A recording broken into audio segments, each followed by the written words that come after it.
to everyone. We're going to head back into the book of Psalms. I don't feel too bad about just camping out here now because Keith is usually teaching and I get to just come back every once in a while. And so it's a good break from our regular studies. But we'll still continue to plod our way through the book of Psalms, and we've come to Psalm 64. And it's a short psalm, just 10 verses. And it's a psalm that is very practical for us. It has to do with dealing with opposition. And while David's opposition was certainly more physical in the sense of dangers that were threatening him, there is application in a spiritual sense, certainly because of Satan's constant attacks against us, and we know his influence in this world. But there is also a physical element as well that can be applied to us. As we saw this past year, there's been believers that have been persecuted and killed for the sake of the gospel. And so this psalm should be an encouragement to us, as well as a challenge to just remain faithful and to wait on the Lord and to have our lives in such a manner that we are above reproach. And we'll see how that plays out here. So let's just get started here with the introduction. It says, "To the chief musician, a psalm of David." So pretty simple, straightforward there. It's a poetic psalm made to be set to music, and it was written by David. Verse 1 says, "Hear my voice, O God, in my prayer." And just looking at that first phrase there, "hear my voice in my prayer," this is something vocal. This is not just a silent prayer. I kind of think of the parable when Jesus told about the Pharisee that was shouting out his prayers on the corner and making loud mournings and all these things just to be heard of people. And then you have the sinner that was in the corner, the publican, and he's praying quietly and saying, "Lord, forgive me. I'm a sinner. I need your grace. I need your forgiveness." Two different ways of expressing this. So David is not out there just making loud noises so everyone will look at him and drawing attention to him. But at the same time, this affliction in his life, or this experience that he's going through, is severe enough that he's been led to just talk out loud to God. And I don't know if you've ever had that in your life where maybe you're just driving down the road and you're used to praying silently by yourself, for devotions or whatever, but you just feel like you got to talk out loud. And I know I've done that a few times growing up in the driving truck for farmers and just driving back and forth for work here with Dirksen. There's just occasions when something's on your heart and you have to speak out loud. And so that's what David does, is he's speaking out loud. "Hear my voice, O God, in my prayer.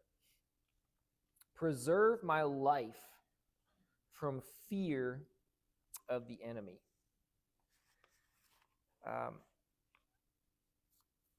Look with me at Ezekiel chapter 3. Ezekiel chapter 3, and then we'll stick kind of close by in Daniel in just a moment. Ezekiel chapter 3.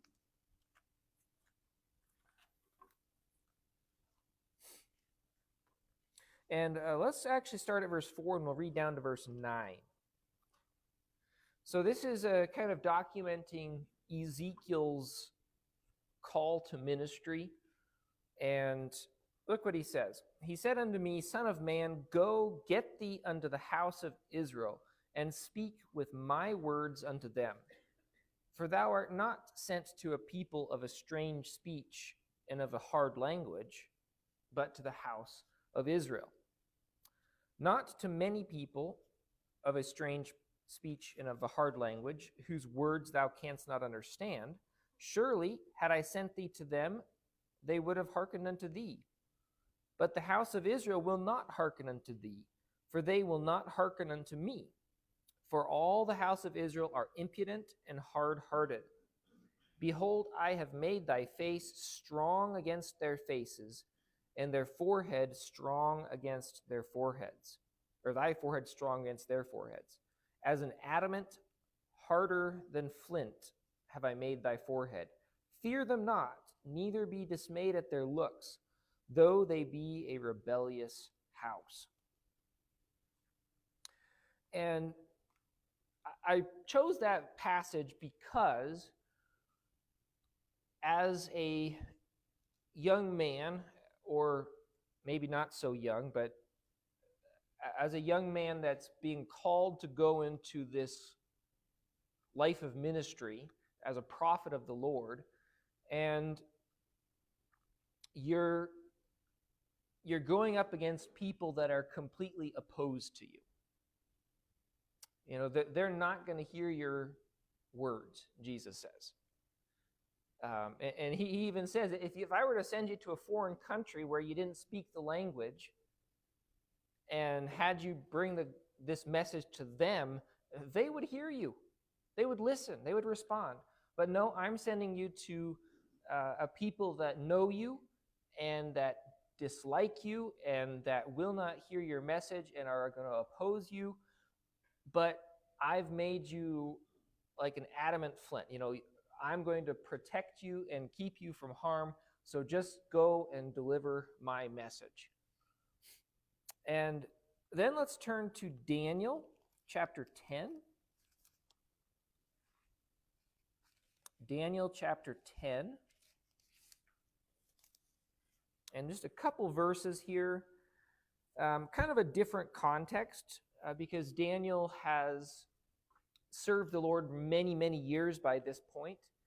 And he has served under various Gentile kings. He served in the court of the Babylonians. He served in the courts of the Medes and the Persians. And now he's been in Babylon many, many years. And it says in chapter 10, verse 1, in the 3rd year of Cyrus, king of Persia, a thing was revealed unto Daniel, whose name was called Belteshazzar.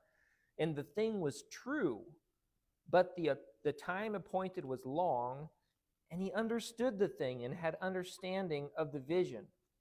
In those days, I, Daniel, was mourning 3 full weeks. I ate no pleasant bread, neither came flesh nor wine in my mouth, neither did I anoint myself at all till 3 whole weeks were fulfilled. And in the 4th and 20th day of the 1st month, I was at the side of the great river, which is Hiddekel. And I lifted up my eyes and looked, and behold, a certain man clothed in linen, whose loins were girded with fine gold of Uphaz. Okay, so jump down to verse 12. So after seeing this vision, seeing this angel and being terrified, verse 12 says, Then he said unto me, Fear not, Daniel, for from the first day that thou didst set thy heart to understand and to chasten thyself before thy God, thy words were heard, and I am come for thy words. And then again, jump down to verse 19. And he said, O man greatly beloved, fear not. Peace be unto thee. Be strong, yea, be strong. And when he had spoken unto me, I was strengthened and said, Let my Lord speak, for thou hast strengthened me. And again, I chose this passage because of the fact that Daniel had been fasting and praying for 3 weeks. And those words did not fall on empty ears. God did not just foo-foo Daniel's prayers. It took 3 weeks for the answer to come, but the angel said, don't be afraid. From the moment those words first left your mouth, I heard them. God heard them, and God sent me to bring a reply. And so I guess just looking at those two examples, look in the context of Psalm 64, hear my voice, O God, in my prayer, and preserve my life from the fear of the enemy. You have these two factors of fear and prayer. And God is there to strengthen. God is there to overcome the opposition of the enemy. And he is there to hear our prayers. He is there to answer our prayers in whatever context we need, whether it's like Daniel seeking wisdom, or whether it's like the needs of Ezekiel to just be strengthened and to know that God is going to take care of me even as I deliver hard messages to people that don't want to hear it. Okay, so coming on to verse 2 in our psalm, he says, hide me from the secret counsel of the wicked and from the insurrection of the workers of iniquity. Now that King James word insurrection is a pretty hot word right now in politics. They're talking about President Trump using the Insurrection Act, which may very well be totally necessary in some of the activities that are going on in our country. But insurrection in the context of this Hebrew word is not the same thing as like a political uprising. It just means like a mob. Like a tumult is another word. Yeah, a noisy crowd. So it basically he's saying that hide me from the secret counsel of the wicked. So you can always imagine, kind of like with the Apostle Paul, and we'll kind of mention this in our sermon today.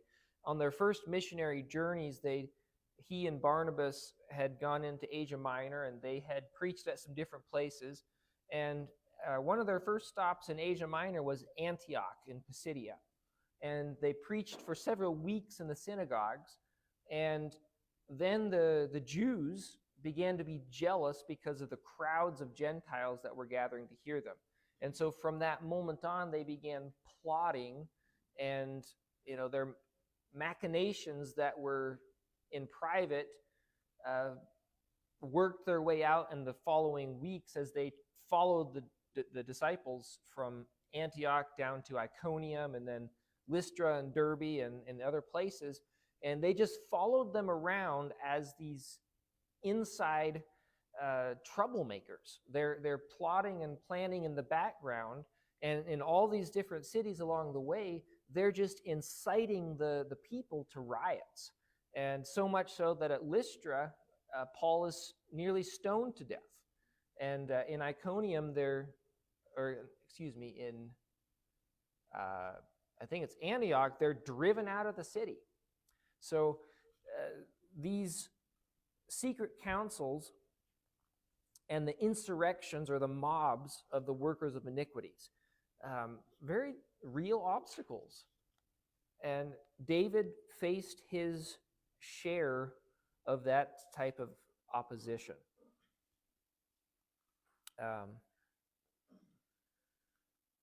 Verse 3 continues, who whet their tongue like a sword and bend their bows to shoot their arrows, even bitter words, that they may shoot in secret at the perfect. Suddenly do they shoot at him and fear not. So there's a lot of word pictures here. They whet their tongue like a sword. A sword can do a lot of damage. It can destroy a lot of people. And we just look at the accounts in history and the accounts in the Bible, how many times swords were used to kill and to destroy many, many people.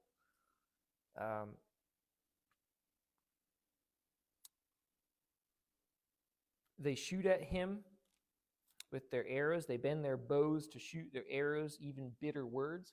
So there it just gives us the interpretation. But like an arrow being launched, these words strike and they do harm. Now, the interesting thing about arrows in warfare, there's kind of two types of arrow shooting.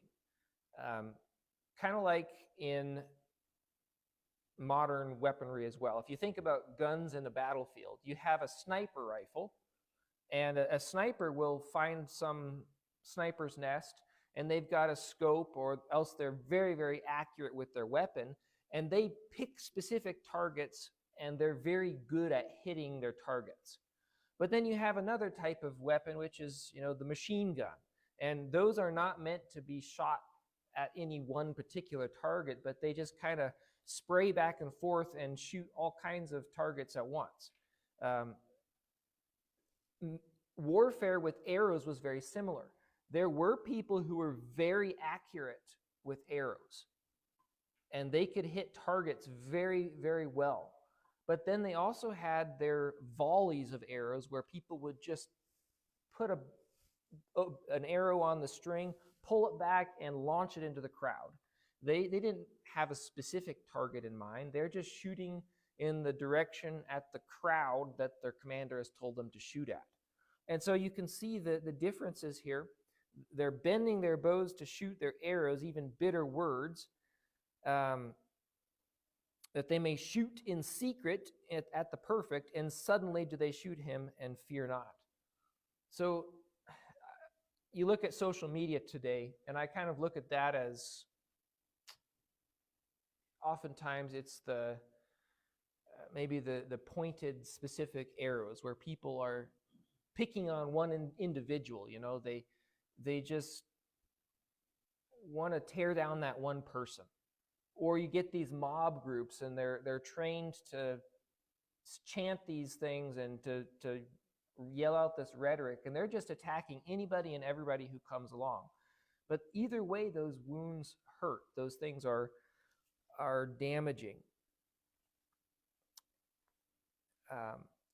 Just take a few moments and go back in the Psalms for a few references here. Let's go to Psalm 52. Maybe let's get some readers on these. Psalm 52:2. Did someone read that for us?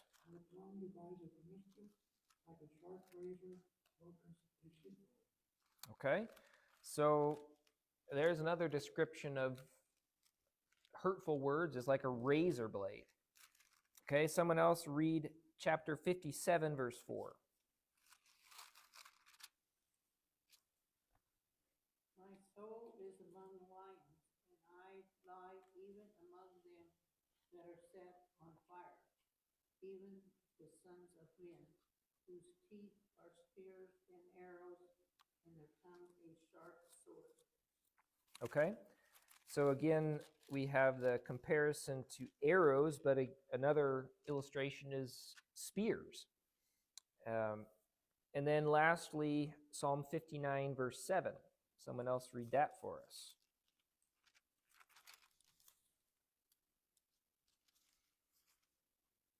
Behold, they belch out with their mouth, swords are in their lips, or who say they that hear. Okay, so swords are used as an illustration again. Again, we see this idea of who's ever going to hear this? Who's ever going to hold us to account? But they also compare it to vomit. It just belches out of their mouth.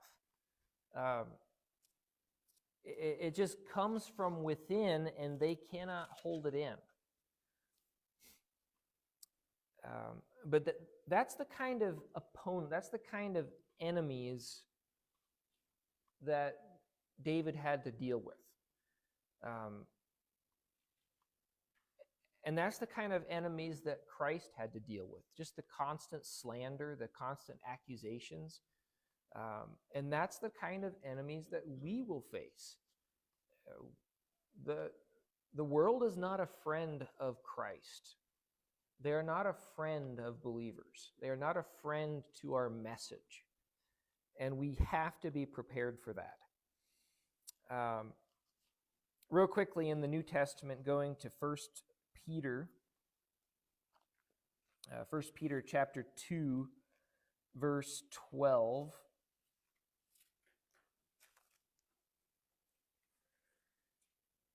It says, having your conversation honest among the Gentiles, that whereas they speak against you as evildoers, they may, by your good works, which they shall behold, glorify God in the day of visitation. And then also in chapter 3, verse 16, it says, having a good conscience, that whereas they speak evil of you as evildoers, they may be ashamed that falsely accuse your good conversation in Christ. And I guess my point here is that when we are faced with this barrage of bitter words, these arrows, these sharp swords, these spears, our best defense is to simply have a good conversation, or a good conduct, a good conscience before God. Yes, there are times we need to be vocal and respond. We need to answer the fool according to his folly. But then the very next verse in Proverbs goes around and says, answer him not. There may be a time to answer, but there's also a time to be silent and let our conversation, our conduct speak for itself, and that will be a great and powerful testimony to those who are open to hearing. So just some encouragement there. Back in Psalms, continuing in verse 5, it says, they encourage themselves in an evil matter. They commune of laying snares privily. They say, who shall see them?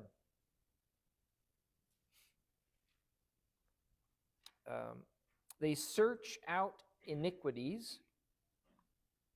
They accomplish a diligent search. Both the inward thought of every one of them and the heart is deep. And I just think that's really tying that back to those passages that we looked at in 1 Peter. You know, they're searching for iniquity. They're looking for things to accuse us of. They were looking for ways to accuse David, just like Saul and his, he's seditious. He's trying to take over the kingdom. He's trying to kill me. He came up with all kinds of excuses and ways to lay traps for David, but David was wise and God was with him, and he was able to escape out of Saul's hand at every turn. But again, we read about Daniel earlier. One of the things that Daniel is really known for is his integrity. And in Daniel chapter 6, would someone read for us Daniel 6, 4 and 5?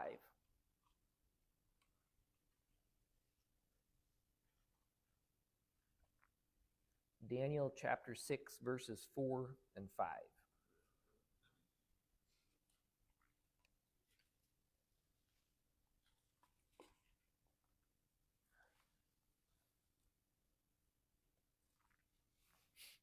When the presidents and princes sought to find occasion against Daniel concerning the kingdom, but they could find none occasion to fault, for as much as he was faithful, neither was there any error or fault found in him.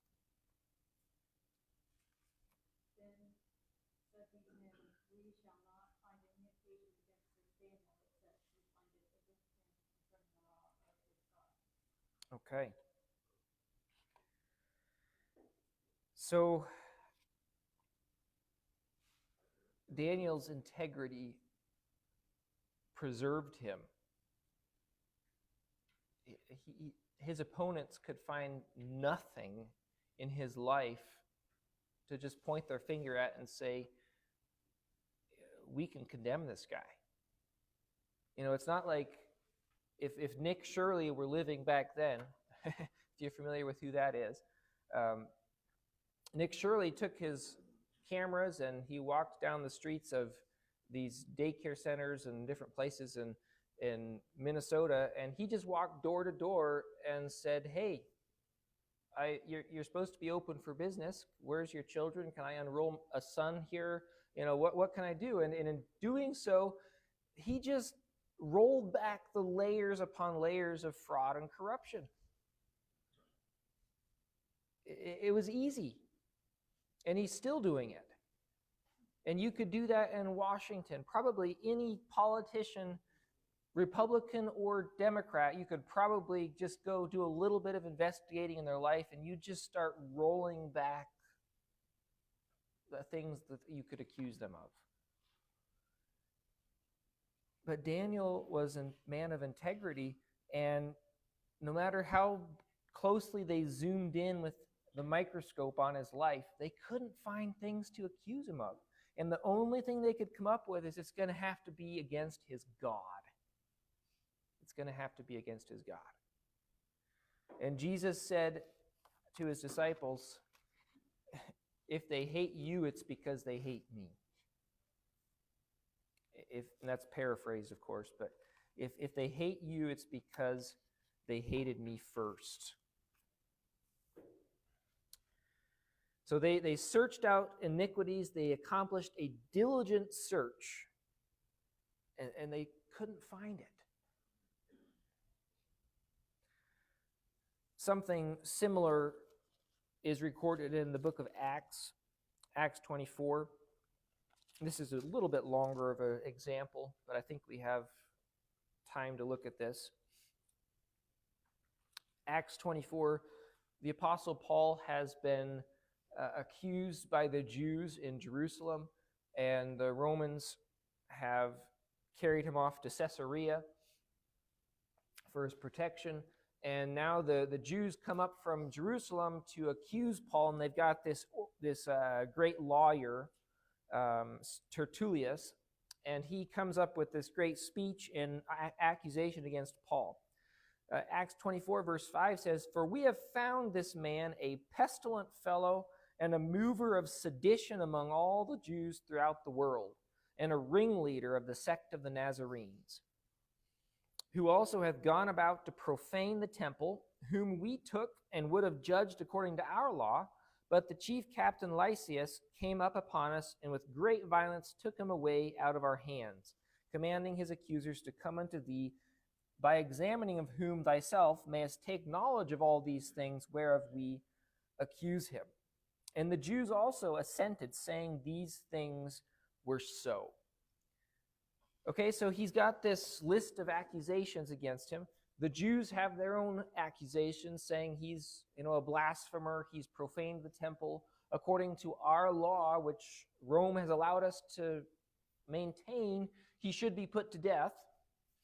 And not only that, but he's spreading sedition against Rome throughout the entire empire. He's marched all through Asia and Greece and Judea, and now he's preaching and teaching the way of the Nazarenes, which is, the Nazarenes, that's kind of the terminology they use here, but teaching that we should rebel against Rome, that Jesus is the king.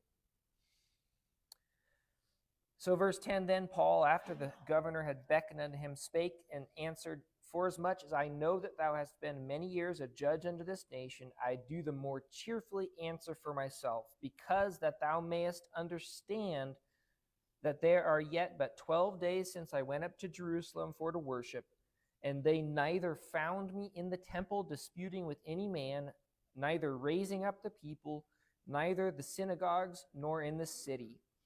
neither can they prove the things whereof they now accuse me.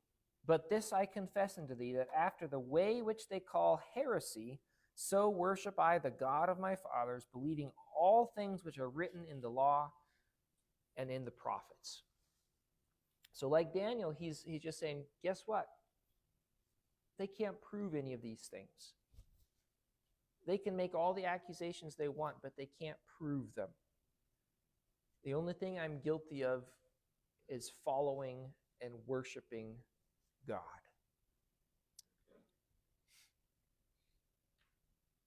So what is God's response? And David kind of prophesies this in his second part of this psalm here, beginning at verse 7. But God shall shoot at them with an arrow. Suddenly shall they be wounded. Now it's interesting, if arrows in the context of this Psalms and throughout the Bible refer to words that are spoken, God's going to answer with his own condemnation. And it's not going to be some trumped up charge or made up accusation. It's going to be truth. God is going to speak a word of truth condemning these wicked people, and in an instant they will be both condemned and judged. We can stand confidently in the truth, and oftentimes that truth is spoken through the words of God's people. That's why in 1 Peter, chapter 3, it does again say to always be prepared to give a reason to any man who asks you the reason for the hope that is in you. Verse 8, so they shall make their own tongue to fall upon themselves. Again, the picture of the tongue being words. What do you see these? We'll just take the Democrats, for example, because they seem to make themselves great examples of late. All these things that they say Trump is, or Trump's supporters are. You guys hate people. You guys are racist. You guys are against women. You guys do this. You guys do that. It always turns to be that their own words describe themselves, right? Peel back the layers, and they're describing their own actions. Their tongues will fall upon themselves. Their words will condemn themselves. All that see them shall flee away. And again, that's a characteristic of the wicked. Is once your friends get in trouble, if you're tied to it, you just abandon them. Matthew 12:37.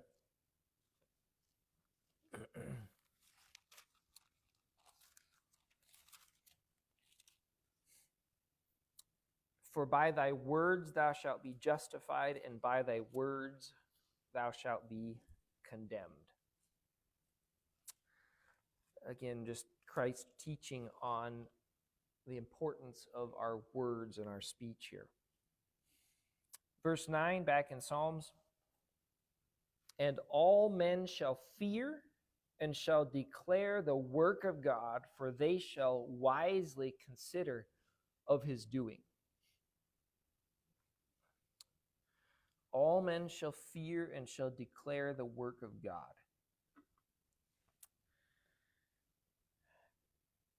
This will ultimately have a complete fulfillment in the end times.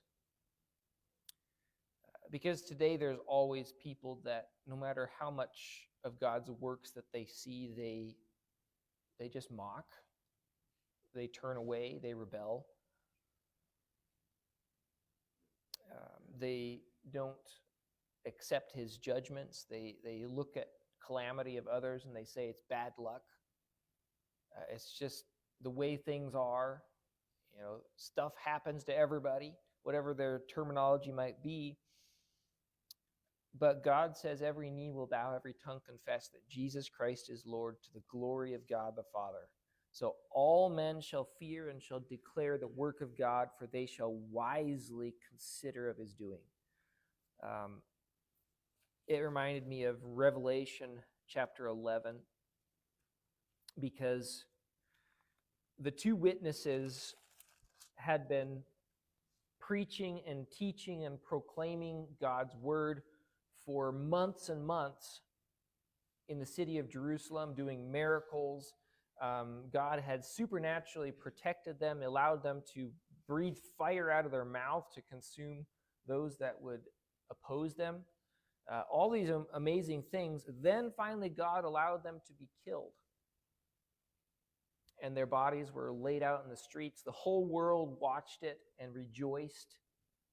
And while they're celebrating, God brings these witnesses back to life. They stand up, their bodies are restored, they're raised, and then they are gathered up into heaven. And it says in verse 12, Revelation 11:12, their enemies beheld them. And then in verse 13, the same hour there was a great earthquake, and the 10th part of the city fell, and in the earthquake were slain of men 7,000, and the remnant, think about this, 10% of the city's infrastructure collapses to the ground, and the remnant of this great earthquake kills 7,000 people in the streets. The remnant were affrighted and gave glory to the God of heaven.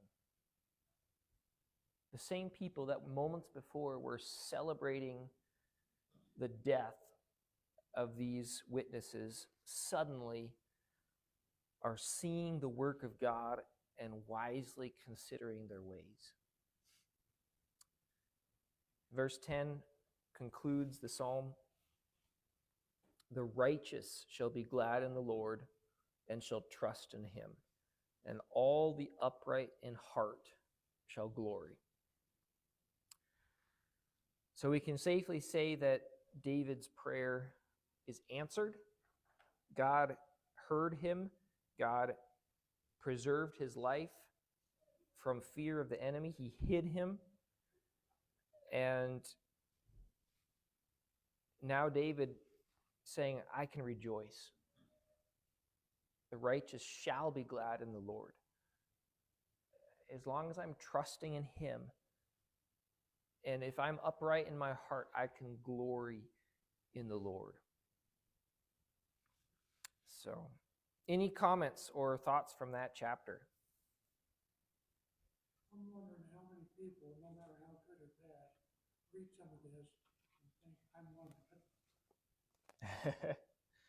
Yeah, well, there's a lot of self-deception. I read So. this and I think, well, I'm on the good side. Mm-hmm. But then, because everybody, no matter how good or bad, I think, well, I'm on the sheep and the goat, whoever it is. Yeah. Sometimes people kind of self-justify themselves. Mm-hmm. Thinking that they think they're better than what God thinks they are or what they really are. Yeah. I was thinking, how does James 1 verse 2 fit in here? But Psalm 64:10 answers that question. Righteous shall be glad in the Lord. That reference in James was James 1:2. 1:2. Joy at fall, temptation. Okay, yeah. Yeah, count it all joy. Something always to remember in times of testing. Yeah. That really hits it good. I like that last verse in Psalm 64. Very good. I've been watching a movie that's kind of a mini-series about Jack Kevorkian, and people on their deathbed that were in pain, he would help them die, and people considered him being really evil, the doctor of death, but in his own heart, he was doing a good thing. Mm-hmm. So that's what made me think is sometimes no matter how good or bad, we kind of think we're Yeah. good. In the same way, right? You know, the modern abortion industry tries to portray it as if it's, taking care of women and their health and yeah. So, yep. Now, isn't this recognition of the unborn or abortion Sunday Um, going on the town? it may be. I noticed our bulletins kind of had that theme on their cover this morning, and usually they're kind of set with the typical